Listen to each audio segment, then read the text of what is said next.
2연에서는요, 자신이 할 수 있는 것들을 쭉 열거하고 있고, 3연도 어때요? 경비 아저씨에게 인사할 수 있고, 자, 그러면서 맨 마지막 면 보세요. 나는 아직 어리지만 파도를 헤쳐나가는 용감한 은빛 물고기처럼, 모모처럼, 무슨 버스였어? 지급법.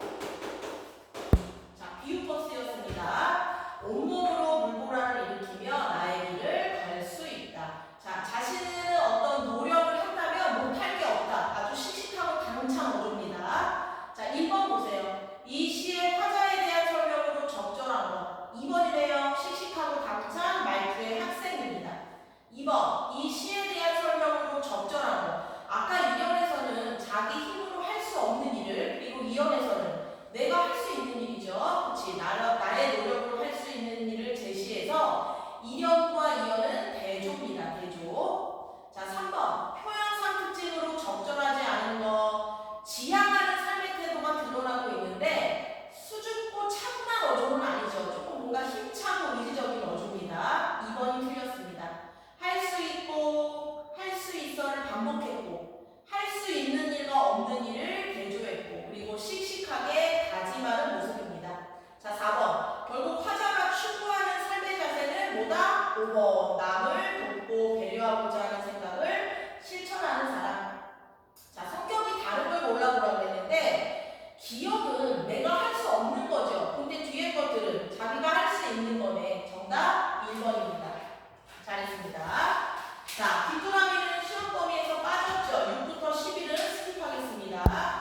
자, 그럼 여러분도 아니죠. 우리 승민이랑 승찬이. 자, 승민이, 승찬이는 시를 분석할 때 화자가 겉으로 드러나는지, 그리고 운율이 어떻게 형성되고 있는지, 그리고 모모처럼 같은 직유법이 쓰였는지 이런 걸 잘 보면 되고, 마지막은 타인에게 도움을 주면서 내 삶을 씩씩하게 살아나갈 거라는 시의 주제까지 이해하시면 됩니다. 자, 두 번째는 소설입니다. 동백꽃. 동백꽃은 시험에 나올 요소들이 너무 많죠. 자, 첫 번째는 1인칭 주인공. 1인칭 주인공 시점이에요. 나의 심리를 내가 말해줄 수 있고 독자들은 그 서술자의 눈으로 극을 파악해 봐야 되는데 중요한 건 그 1인칭 주인공이 나가. 좀 어때? 어수룩하고 순진하고 순수하죠? 그치? 정순이가 나를 왜 괴롭히는지를 몰라. 자, 이러한 1인칭 주인공의 순수함 때문에 우리는 이 작품에서 뭘 느껴? 해양성을 느껴요. 얘는 시험에 꼭 나옵니다. 잘 알고 있어야 돼. 또 하나, 서술자가 바뀌면 그 작품의 주제나 분위기가 달라지는데 1인칭 주인공이야. 어수룩한 내가 1인칭 주인공일 때는 해양성이 느껴지지만 반대로 영악하고 또 똑똑한, 똘똘하죠? 영악하고 똘똘하고 집요한 정순이가 만약에 1인칭 주인공이다. 그럴 때는 해양성이 느껴지지 않아요. 그치? 요거 시점 잘 알고 있어야 되고, 두 번째는 역수행적 구성이죠. 현재 닭싸움을 하고 있는 상황에서 정순이가 나를 자꾸 왜 괴롭히지? 나흘 전 감자 사건, 감자 거절했잖아. 그치? 근데 정순이가 엄청 화를 부끄러워서 눈물을 그렁그렁하면서 뛰어갔죠. 그리고 계속 닭싸움을 걸면서 나를 괴롭혀. 자, 근데 그 닭싸움은 사실 나를 괴롭히는 마음도 있지만 나에게 관심받고 싶은 이중적 감정이 드는 거야. 자, 그리고 이대로 당할 수만은 없다라고 해서 닭한테 고추장 먹이죠. 딱 감자 사건과 고추장 먹인 사건이 딱 과거야. 그리고 절정 부분에서 이랬던 걸 오다 보니까는 발단과 연결됩니다. 이 역수행적 구성이라는 걸 잘 알고 있어야 되고, 만약에 시험 문제에 시간의 흐름대로 잘 배열한 걸 골라라 라고 나올 수도 있고, 아니면 소설의 구성 단계 있죠. 그 단계별로 골라라 라고 나올 수 있으니까 문제를 잘 봐야 돼. 자, 세 번째, 소재의 상징성. 무조건 나오겠지. 감자, 닭싸움, 그리고 이 작품의 제목인 동백꽃 다 나와. 감자는 정순이가 나에 대한 최초의 애정 표현이자 감자를 거절해서 갈등이 생기죠. 그치? 자, 두 번째는 닭싸움을 아까 얘기했어. 자, 이 닭싸움은 정순이의 이중적인 감정도 있지만 마지막에는 내가 그 닭을 때려 죽임으로써 갈등 해결의 실마리까지 제공한다는 거. 그리고 동백꽃 속으로 둘이 파묻히잖아. 그치? 그것은 바로 화해와 사랑의 감정의 시작입니다. 자, 그거 잘 기억하시면 되고, 또 시대적 배경을 알 수 있게 해주는 소재가 있었죠. 마름과 배제. 정순이는 마름의 딸, 그리고 나는 소장농의 아들. 잘 기억하셔야 되고, 시대적 배경. 여기에 너무 매몰되면 안 됩니다. 그냥 처지가 좀 다르다. 그래서 내가 정순이에게 제대로 항의할 수 없었다. 그 정도만 기억하시면 되고, 자, 마지막은 이 두 사람의 성격이 대조되죠. 그치? 이 성격이 대조되는 거. 그래서 작품은 시골 남녀의 순수한 사랑 이야기입니다. 자, 보겠습니다. 자, 12번이죠. 자, 이 소설에 대한 설명으로 적절한 거. 1950년대가 아니라 30년대고, 정순이는 수줍음 따위 없습니다. 되게 적극적이야. 막 감자 주면서 고백하고. 그리고 나는 정순이에게 호감 없어요. 처음에 자기네 둘이 그냥 얼굴은 알았지만 서로 인사도 안 하는 사이였는데, 갑자기 정순이가 와서 말을 걸면서 감자를 주기 시작하면서 좀 이상하다고 생각한 거고. 정순이의 내적 갈등이 아니고요. 나와 정순이의 외적 갈등이 중심 사건입니다. 정답 5번이네요. 나와 정순이 사이에 벌어진 다툼이 주된 사건이다. 나는 정순이가 나를 왜 괴롭히는지 몰라. 그래서 괴로운 거야. 근데 독자들은 다 알고 있죠. 왜? 좋아하는 마음을 거절했잖아. 그치? 거기에 대한 안갚은 분풀이에요. 그래서 우리에게 웃음을 주는 거야. 13번. 이 소설의 서술자에 대한 설명으로 적절하지 않은 거. 서술자는 나와 정순이의 속마음을 다 알고 있어? 아니죠. 서술자는 바로 누구야? 나잖아. 이거 어때? 어수룩하죠? 그치? 1인칭 주인공 시점은요, 내 마음만 말해줄 수 있지 다른 인물들의 마음을 말해줄 수 없습니다. 자, 그래서 정답은 3번인데, 서술자는 이야기 내부에 있고 서술자와 주인공은 일치하고, 나는 순박하지만 눈치 없고 무뚝뚝하고, 서술자는 상대방의 의도를 모르죠. 감자를 왜 주는지도 나를 왜 괴롭히는지도 모른 채 당하고 있잖아. 거기에서 이제 웃음이 유발되는 해악성이 드러나는 거야. 자, 14번 같은 문제는 100% 나옵니다. 가부터 발을 사건이 일어난 순서에 따라 배열하래요. 그럼 뭐부터 나와야 돼? 감자 사건 나와야죠. 정답 4번이네. 그치? 자, 그리고 또 틈틈이 모이 주고 깨어다가 나오게 하는 거. 그리고 나서 더 이상 참을 수 없어서 어떻게 했어? 고추장 먹였죠. 그치? 자, 근데 고추장 먹였는데 쌈을 먼저 붙였거든요. 근데 처음에는 어때?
자, 진짜로 네 집에 이거 없지. 한 말에 자존심이 상해서 그 감자를 안 받은 거잖아. 몇 번이겠어?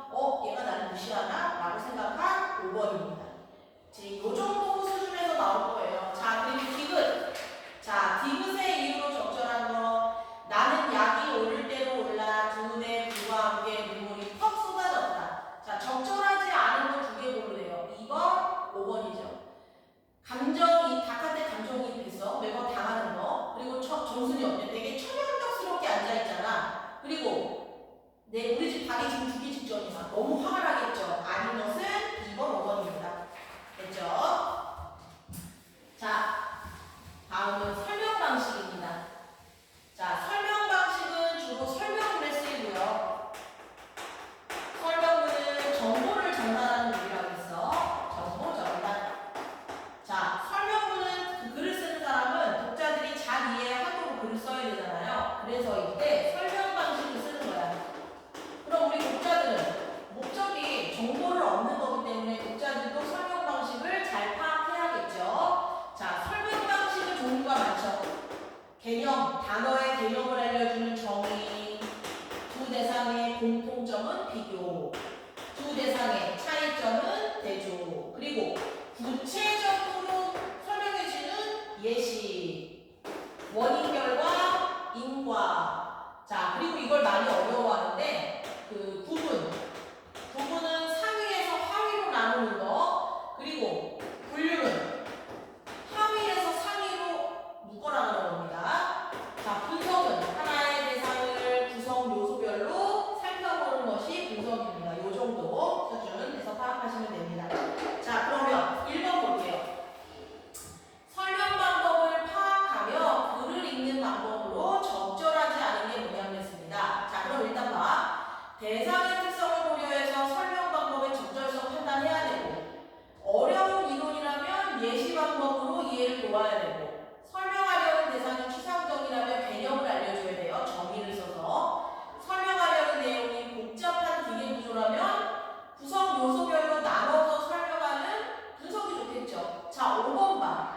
두 대상의 차이점과 공통점 위주라면 인과가 아니라 비교가 적절하겠죠. 1번의 정답 5번입니다. 자, 2번. 설명 방법에 대한 이해로 적절하지 않은 거. 일단 구체적인 예를 드는 것은 예시, 원인 결과는 인과, 대상의 개념이나 뜻을 밝히는 것은 정의. 자, 하나의 대상을 몇 개의 부분으로 나누어 살피는 것을 분석이라고 하죠. 근데 5번 뭐야? 얘는 여러 대상을 일정한 기준에 따라 종류별로 나누어 설명하는 것은 구별이 아니라 뭐야? 하위로 나누는 거니까 구분이 되겠죠. 그치? 자, 자외선과 관련된 지문을 잠깐 좀 보겠습니다. 자, 그 설명문은요, 구조가 어떻게 되냐면 처음, 중간, 끝이에요. 논설문이랑 헷갈리면 안 돼. 논설문은 서론, 본론, 결론이죠. 안 됩니다, 안 됩니다. 처음 부분에서는요, 설명 대상을 먼저 소개해요. 그리고 독자들의 호기심을 유발할 수 있는 예시를 든다거나 질문을 하죠. 자, 중간에서는 정말 내용을 설명하는데 이때 설명 방식을 사용하고, 마지막에서 요약 정리하죠. 그치? 요약 정리합니다. 자, 가는 처음 부분이네. 그치? 그래서 나 바로 위에 보면 자외선은 우리 몸에 해로운 까닭, 그리고 자외선을 차단하는 방법은 무엇일까? 바로 우리에게 설명해줄 설명 대상은 바로 뭐다? 자외선이네. 그치? 자, 태양빛은 자외선, 적외선, 가시광선, 자외선으로 구성되어 있다. 설명 방식 뭐야? 분석이죠. 니은은 가시광선이란 사람이 볼 수 없는 빛이라는 뜻이다. 정의네. 그치? 정의입니다. 자, 햇빛을, 니은 바로 뒤야. 햇빛을 프리즘에 통과시키면 빛이 분산되어 무지개 색상으로 배열되는 모습을 볼 수 있는데 이 영역이 가시광선에 해당한다. 가시광선 바깥쪽에는 우리 눈에 보이지 않는 적외선, 자외선이 있고, 적외선은 가시광선의 붉은색 바깥, 자외선은 가시광선의 보라색 바깥에 있는 빛이다. 자, 됐습니다.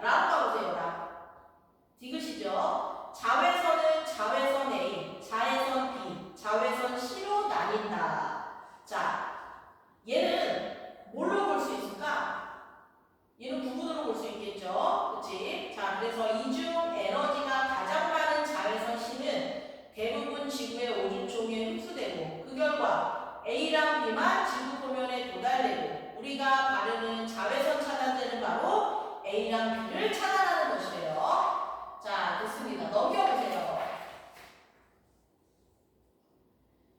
자, 그리고 바로 가보세요.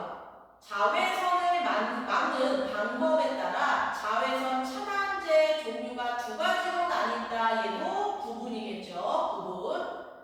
자, 됐습니다. 그리고 마지막 아에서는 여름철 자외선을 잘 차단해보자 라고 하면서 이제 글이 끝납니다. 3번. 이 글의 내용과 일치하지 않는 게 뭐냐고 그랬는데 정답 3번이죠. 자외선 C는요. 아까 라에서 뭐라 그랬냐면 오존층에 흡수된다고 했는데 지금 그 오존층을 발음이 왜 이러니? 오존층을 거쳐서 지구 표면에 도달한다고 하는 말은 틀렸죠. 자, 이 글을 읽고 알 수 있는 내용이 아닌 게 뭐냐 그랬는데 자외선 차단제의 역사까지는 안 나와 있었어요. 우리에게 종류를 알려줬죠. 그치? 그리고 어떤 역할을 하는지까지는 알려줬지만 그 역사까지는 알려주지 않았죠. 자, 5번 보세요. 5번. 자, 기억은 아까 분석이라고 했고 니은은 정의 그리고 디귿은 분류와 구분, 엄연히 따지면 구분인데 비교와 구분, 비교와 대조 같이 보기도 합니다. 6번 마의 내용전개상 내용전개 방식에 대한 설명으로 적절한 게 뭐냐 그랬는데 자, 마는 SPF와 PA라는 글자가 쓰여 있는데 제품이 차단하는 자외선의 종류와 관련이 있다고 했죠. 정답 몇 번입니까? 2번이네요. 자, 그러면서 지금 그 예시의 방식을 쓰고 있습니다. 정답 2번입니다. 자, 7번. 이 글을 읽고 자외선 차단제에 대해 이해한 내용으로 적절하지 않은 게 뭐냐 그랬는데 1번입니다. 자외선 차단제 SPF 숫자가 클수록 PA 숫자도 커진다. 자, 그 내용 어디에 있죠? 자, 마에 나와 있는 부분이죠. 거기 다시 한번 돌아가 볼게요. 대부분의 자외선 차단제에는 SPF와 PA라는 글자가 표시되어 있는데 이는 제품이 차단하는 자외선의 종류와 관련이 있대요. SPF와 숫자는 자외선 B의 차단 정도를 예를 들어 예시 들었죠. SPF 50인 자외선 차단제를 바르면 아무것도 바르지 않았을 때와 비교해서 자외선이 50분의 1만 피부에 흡수되고 나머지는 차단. 그리고 PA는 자외선 A의 차단 정도를 표시하는 거야. PA 플러스, 그리고 플러스가 있는데 플러스가 많을수록 자외선을 효과적으로 차단한다는 뜻인데 지금 7번에 2번 이런 말은 없죠. 그치? 자, 됐습니다. 8번. 보기에 설명하고 있는 설명 방법은요. 둘이상의 대상을 견주어서 공통점, 차이점을 설명하는 방식인데 비교 대조 있는 문단을 고르라고 했거든요. 어디니까? 마라, 바네요. 그치? 마라, 바. 마에서는 SPF, 그 다음에 PA. 자, 바에서는 자, 얘도 한번 볼게요.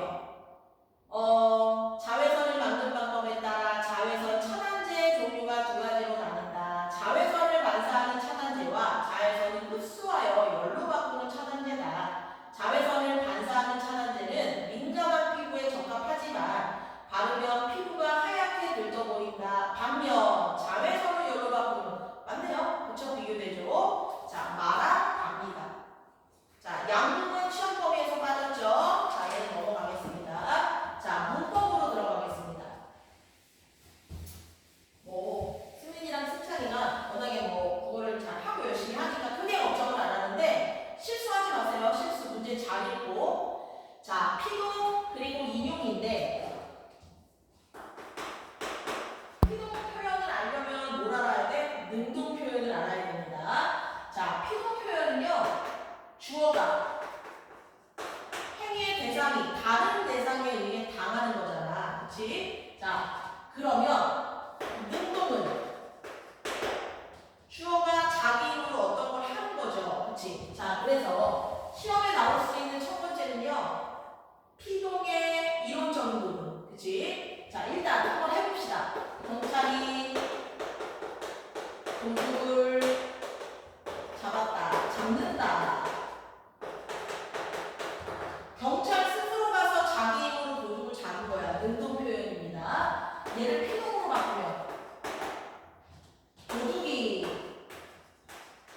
그쵸? 경찰에게 잡힌다. 주어가 부사어 됐고 목적어가 주어 됐고 그리고 서술어에 피동접사 히가 들어갔죠. 그치? 이렇게 피동이 만들어지는 건데 자, 이 히는 피동접사입니다. 이 히 말고 이, 히, 리, 이, 되다. 여기 피동접사야. 또 뭐 있어? 아니다, 어디다. 얘는 피동접사 아니야. 그냥 피동을 만드는 요소지. 요거 조심하세요. 자, 또 하나. 피동을 왜 쓸까? 첫 번째. 그릇이 깨졌어요. 주체를 숨김으로써 책임 회피하죠. 그치? 두 번째. 뉴스나 또는 어떤 뭐 신문이나 이런 데서 피동을 쓰는 것은 객관성을 부여하는 겁니다. 객관성. 나의 의견이 아닌 객관적인 의견이라는 거. 자, 그리고 세 번째는요. 세 번째는 체면. 체면 유지. 식당 갔는데 식탁이 안 닦였네요. 이렇게 말하면 네, 닦아드릴게요 하는데 식탁 안 닦았네요. 그러면 상대를 비난하는 거 맞잖아요. 그래서 이러한 효과가 있다는 거 잘 기억하시고 두 번째, 인용 표현. 그리고 이중 피동 조심하세요. 피동 요소 두 번 들어가면 안 돼요. 자, 인용 표현은요. 다른 사람의 말이나 글을 내 말이나 글로 끌어오는 것인데 전문가의 의견이나 또는 뭐 공신력 있는 기관의 자료를 만약에 끌어와서 인용을 했다. 그럼 설득력, 신뢰성이 높아지죠. 자, 인용은요. 종류가 두 개야. 직접 인용, 간접 인용. 직접 인용일 때는요. 큰 따옴표와 라고. 간접 인용일 때는 따옴표가 없어지고 조사, 보가 옵니다. 또 주의해야 될 거. 인칭 대명사가 달라지죠. 그리고 지시 표현이 달라지죠. 그리고 높임이 달라지죠. 자, 이런 것들을 유의하셔야 됩니다. 직접 인용의 효과는 따옴표로 원발화자, 그러니까 그 말을 한 사람의 말을 그대로 옮기기 때문에 생생해요. 생생하고 현장감을 느낄 수 있는데 간접 인용은 매일 관점으로 바꾼 거잖아. 그래서 간결하다는 거 요거 조심하시면 됩니다. 자, 이거 피동 표현에 대한 설명으로 적절하지 않은 게 뭐냐 그랬는데 동작을 당한, 아주 지웠네요. 동작을 당한 도둑에게 시선이 가고 능동 표현의 반대의 개념이고 주어가 다른 주체에 의해 동작을 당하게 되는 것을 피동 표현의 정의입니다. 자, 4번. 피동 표현을 사용하면 문장의 내용의 신뢰성을 높일 수 있다? 아니죠. 정답 4번. 자, 보기 빈칸에 들어갈 말을 순서대로 나열해보자고 했는데 기억은 엄마가 아기를 안았다. 능동이네요. 아기가 엄마에게 안겼다. 자, 문장 성분이 달라지면서 안았다에서 안겼다 갈 때 피동접사 기가 들어갔어. 자, 정답 1번. 자, 피동 표현이 아닌 게 뭐예요? 3번 틀렸죠? 1번은 잡혔다에서 잡히였다. 피동접사 히가 들어갔고 글씨가 써졌다는 얘는 어디다 들어간 거야? 쓰다가 비문형이지? 그치? 쓰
해주라고 했죠. 사람의 마음을 상하지 않게 할 수 있다. 정답 2번입니다.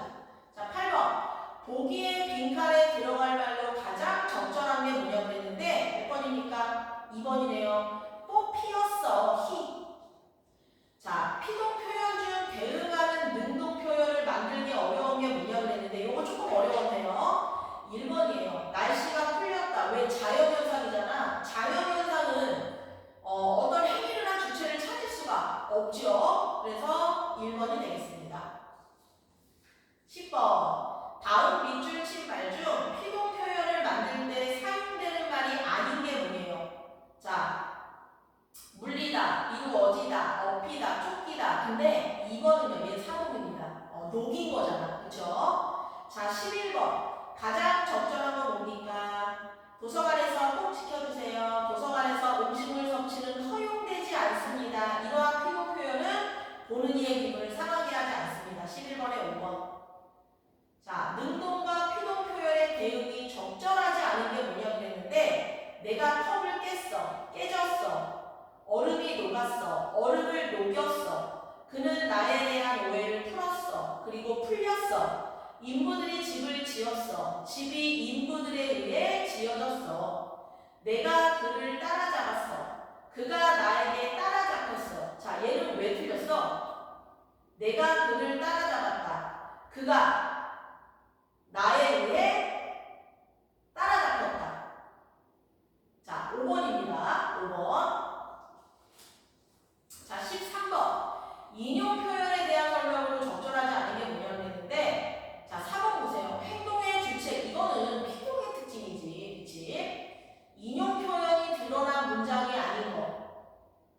1번은 올 거라 고 간접. 2번은 직접. 3번은 없죠. 4번은 고. 5번은 라고. 4번 조심하세요. 이거는 우리에게 내일 오라고. 이 라고가 붙은 게 아니야. 오라. 오라. 명령이야. 그래서 뒤에 고만 붙은 거야. 14번에 3번입니다. 그래서 14번에 4번은 간접이야. 직접 아니야. 자, 15번. 보기에 기억과 니은을 이해한 내용으로 적절하지 않은 거. 자, 기억은 니은에 비해 신뢰로워? 아니에요. 그치? 신뢰성과는 관련 없어. 그냥 기억은 직접, 니은은 간접이죠. 기억은 생생하게, 니은은 간결하게. 자, 15번에 3번입니다.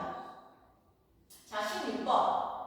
나은이와 도윤이의 대화를 읽고 물음에 답하라 그랬는데 나은과 도윤의 대화를 이해한 내용으로 적절하지 않은 게 뭐냐고 그랬어. 내일 모든 활동 준비물이 뭐였지? 활동지, 필기구, 가위, 자, 그냥 적당히 빌려 쓸래. 선생님께서 반드시 모든 별을 준비해요 라고 말씀하셨다. 자, 지금 나은이 2번이 틀렸죠. 선생님 말씀을 직접 인용한 거야. 그치? 큰 따옴표와 라고 조사 들어갔죠.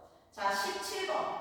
빈칸에 들어갈 말을 순서대로 바르게 나열한 게 뭐냐고 했는데 어제 내 메시지를 읽는데 선생님께서 내 앞에서 말씀하시는 것처럼 생생했어. 실감났어. 직접 인용을 썼으니까 실감났고 선생님의 말씀을 그대로 전달하니까 강조된 느낌이지. 정답 5번입니다. 이거 문제 푸느라 좀 힘들었겠어. 자, 18번. 이 광고 너무 좀 소름 끼치는 광고죠. 잡고 있습니까? 잡혀 있습니다. 있으니까 기억은 능동, 니은은 피동입니다. 이 광고가 비판하고 있는 것은 1번입니다. 스마트폰을 우리가 잡고 있는 것 같지만 사실은 잡혀 있다. 자, 기억 니은의 내용으로 적절한 거 5번이죠. 기억에 비해 니은은 사람들로 하여금 스마트폰에 사로잡혀 있는지 돌아보게 하는 효과가 있다. 선생님도 살짝 돌아봤습니다. 자, 20번. 기사의 내용적 해석의 특징을 이해한 내용으로 가장 적절한 게 뭐냐고 했는데 아까 그랬죠. 기사나 또는 뉴스에서 그 피동 표현을 쓰는 이유는요. 나의 주관적인 생각이 아닌 우리 모두의 객관적인 생각임을 드러내기 위해서야. 그럼 몇 번이야? 4번입니다. 그리고 그쵸? 4번. 자, 21번 보세요.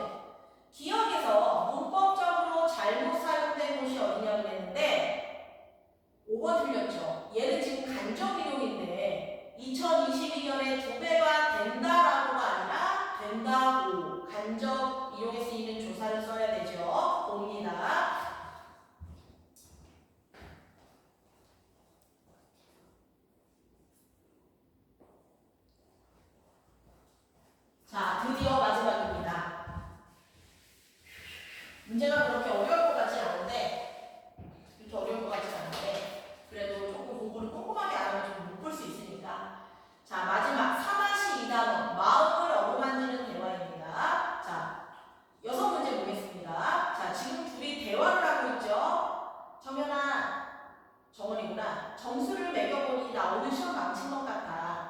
보고 있던 휴대전화를 덮었어. 정말 시험을 망쳤어? 정원이가 어때? 되게 대꾸를 잘해주고 있죠. 응, 기대한 것보다 못 본 것 같아서 실망했어. 그렇구나. 성주랑 눈을 마주쳐주고 있네요. 자, 말하는 사람을 쳐다보고 그리고 거기에 맞장구쳐주는 것은요, 공감하며 들어주고 있다는 신호야.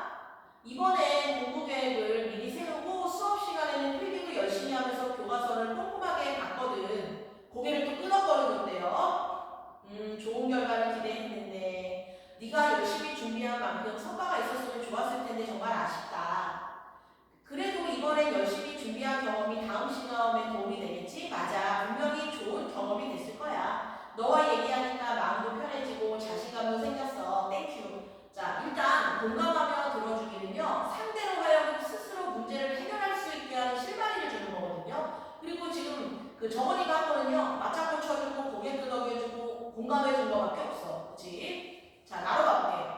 민서야, 나 요즘 승우랑 너무 서먹해. 내가 말을 걸어도 반응이 차가워. 자, 이음 부분 빈칸. 승우랑 갑자기 서먹해져서 속상해. 그런데 내가 승우한테 무슨 잘못을 했는지 잘 모르겠어. 승우와 이야기해보고 싶은데 용기가 안 나. 잘못한 게 생각 안 나도 무조건 사과해. 그럼 해결될걸? 민서가 지금 뭔가 반응을 잘못하고 있죠. 그렇게 쉽게 해결될까? 민서, 그런데 너 오늘 급식 반찬 뭔 줄 알아? 지금 다운이가 되게 심각하게 자신의 고민을 얘기하고 있는데 딴소리 하고 있죠. 그치? 그럼 이제 이 친구는 아웃이에요. 지금 이렇게 대화하면 안 돼요. 자, 다음 보세요.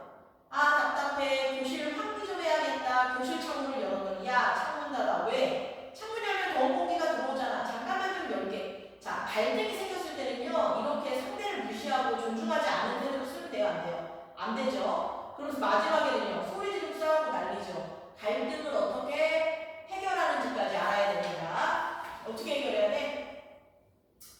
갈등의 원인을 분석해서, 그쵸? 그리고 내가 상대에게 원하는 게 뭔지를 구체적으로 말해줘야 돼. 가와 나에 대한 설명으로 적절한 거 3번이네요. 정원이는 상대방의 말에 집중했지만 민서는 건성으로 듣죠. 그냥 무조건 사과하라고 하고. 그리고 급식 반찬 얘기로 화제를 돌려버렸지. 가에 나타난 정원의 말하기에 대한 설명으로 적절한 건 1번이네요. 상대방의 감정과 의도를 파악하고 있다는 거 공감하면서 듣고 있고. 자, 그리고 기억에 나타난 공감하며 대화하기의 방법을 니은에 바르게 적용한 게 뭐예요? 자, 기억은 뭐냐면요, 상대가 한 말을 그대로 말해줬죠. 시험을 망쳤어? 이렇게 말해줬잖아. 그치? 그러면 바로 기억도 앞에서 다운이가 한 말을 그대로 해주면 돼요. 요새 승우랑 서먹해졌구나. 그치? 정답 4번입니다. 공감하며 대화하기의 효과에 대한 설명으로 적절하지 않은 게 뭐냐고 했는데 5번 준언어보다 비언어를 활용하는 게 더 좋은 건 아니에요. 상황에 따라 다른 거죠. 그치? 그래서 어떤 것이 더 효과적이라고 말할 수 없습니다. 상황에 따라 달라. 다의 지금과 지유에 대한 설명으로 적절하지 않은 거. 자, 2번. 일단 진호는 상대를 비난했고, 진호는 너를 주어로 말했고, 지유는 상대의 의견을 존중하지 않았고, 불만을 행동으로 표현해서 갈등이 심화되고 있는데, 2번. 진호는 갈등을